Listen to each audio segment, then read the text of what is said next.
हा आहे आमच्या आयुष्यातल्या पहिल्या क्रूज वेकेशनचा पहिलाच दिवस. आम्ही तर खूपच एक्साइटेड होतो. सकाळी 11:30 वाजताच मुंबई इंटरनॅशनल क्रूज टर्मिनलला पोहोचलो. इथे आल्यानंतर काही चेक इन फॉर्मॅलिटीज कंप्लीट केल्या आणि क्रूज बोर्ड केली. क्रूजवर सुद्धा आमचं खूपच छान स्वागत करण्यात आलं. नंतर वेलकम ड्रिंक घेऊन आम्ही गेलो आमच्या केबिनमध्ये. आमचं केबिन होतं डेक नंबर 8ला. इथे आल्यानंतर सगळ्यात आधी मी विंडोमधून व्ह्यू चेक केला. या अथांग समुद्राचा सुंदर व्ह्यू खूपच छान दिसत होता.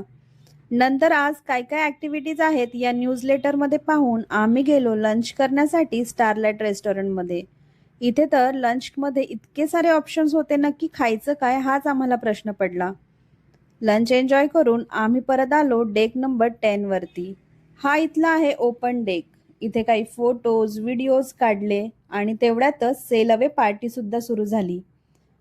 सेल अवे पार्टी अटेंड केली आणि क्रूज स्टार्ट सुद्धा झाली. मग नंतर मस्त असं सनसेट स्नॅक्स सगळं काहीच करून आम्ही गेलो मार्की थिएटरला. मार्की थिएटरमध्ये आज होता बॉलिवूड डान्स शो.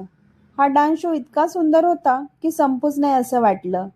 मग लाईव्ह म्युझिक अटेंड केलं आणि मग परत एकदा आलो डेक नंबर 10ला.